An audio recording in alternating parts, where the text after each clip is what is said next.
Transmits this notion of ahimsa and affection and fearlessness to everybody else.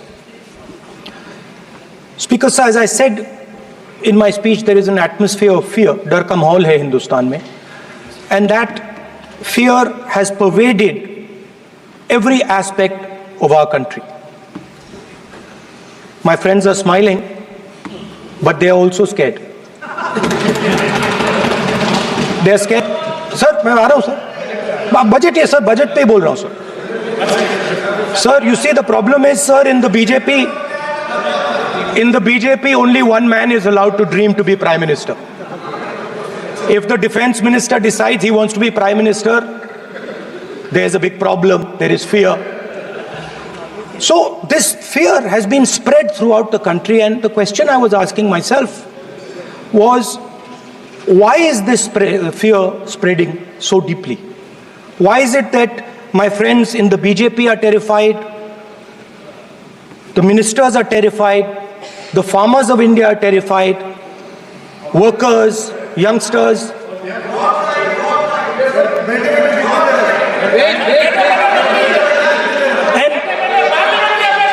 And इसके बारे में मैंने सोचा, काफी सोचा, और एक जवाब मैं प्रपोज करता हूं आज. स्पीकर सर, हजारों साल पहले हरियाणा में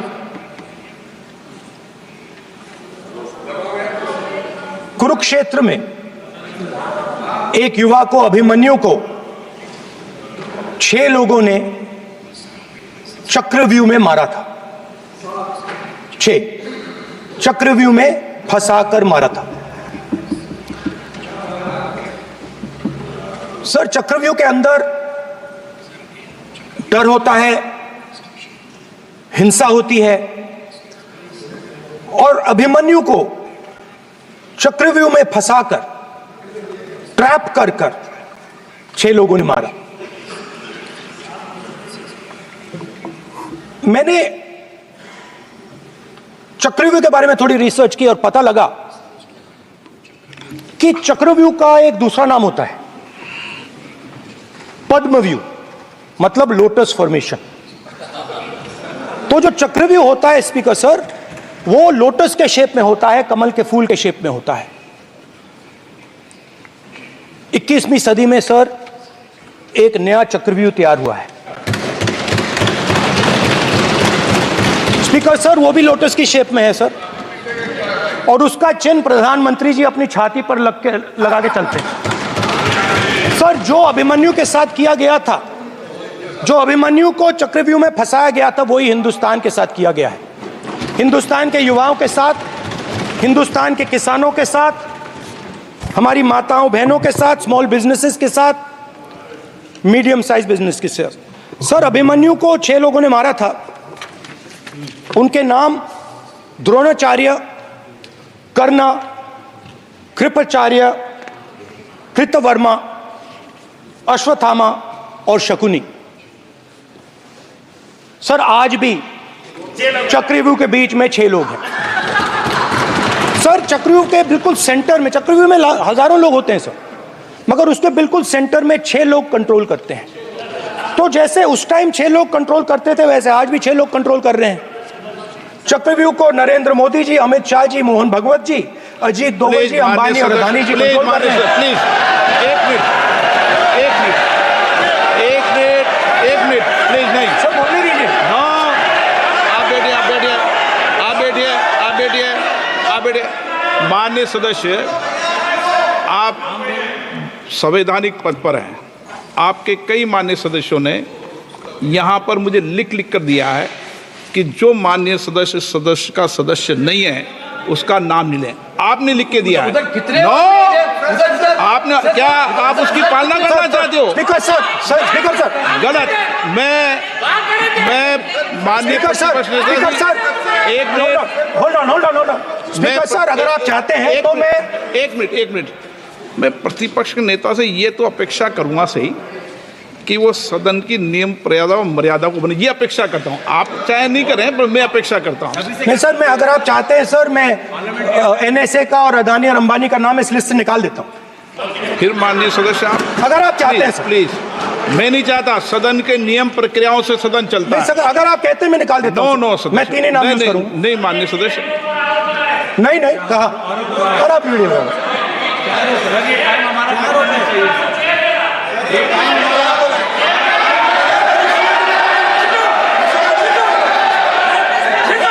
आप मत उठिए सब प्लीज, या आप समझाइए उनको। हाँ, आप Speaker sir, the Chakravyuh that has captured India has 3 forces behind it. First is the idea of monopoly capital, that 2 people should be allowed to own the entire Indian wealth. So one element of the Chakravyuh is coming from the concentration of financial power. The second element, sir, मैं budget को explain कर रहा हूं sir, मैं आ रहा हूं, वहीं आ रहा हूं sir. So one element is financial power. The second element is the institutions, the agencies, CBI, ED, Income Tax Department of this nation, and the third is the political executive. Speaker sir, these 3 together are at the heart of the Chakravyuh, and they have devastated this country. Speaker sir, my expectation was that this budget would weaken the power of this Chakravyuh, that this budget would help the farmers of this country, would help the youth of this country, would help the laborers, the small businesses of this country.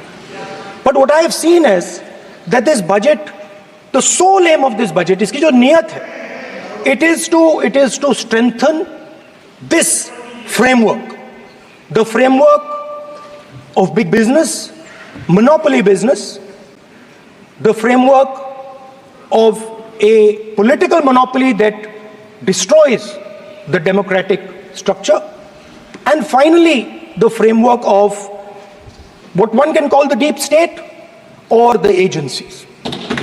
And the result of this has been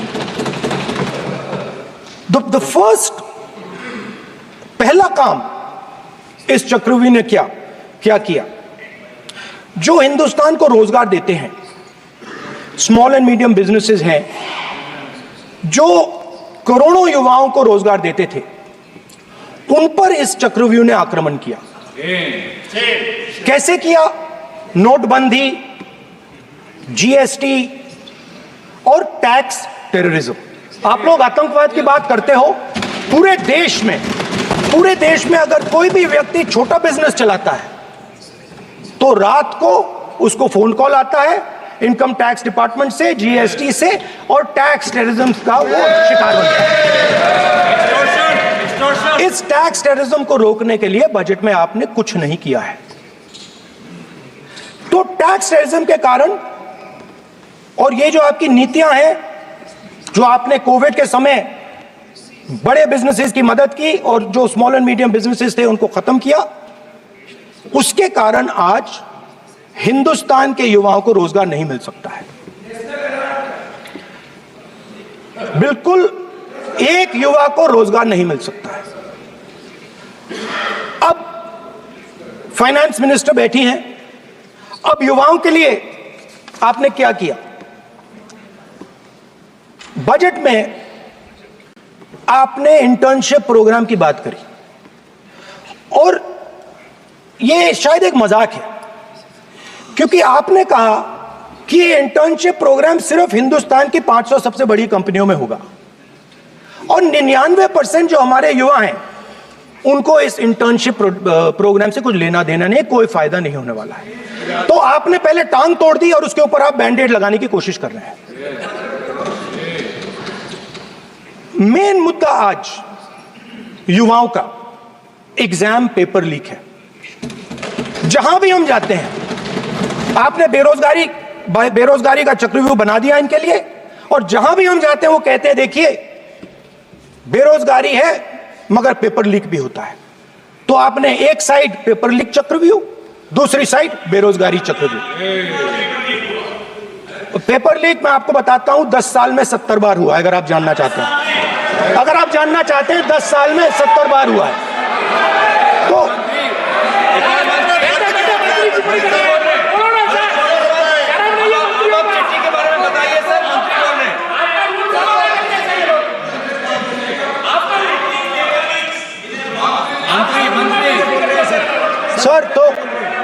sir तो paper leak के बारे में finance minister ने budget में एक शब्द नहीं कहा है। युवाओं के लिए पेपर लीक सबसे जरूरी मुद्दा है, उन्होंने एक शब्द नहीं कहा है पेपर लीक के बारे में। एक बार उन्होंने पेपर लीक नहीं कहा और उल्टा जो एजुकेशन बजट में पैसा देना चाहिए था वो आपने 20 साल में सबसे कम पैसा दिया है। 2.5% of budget is gone to education. Sir दूसरी तरफ आपने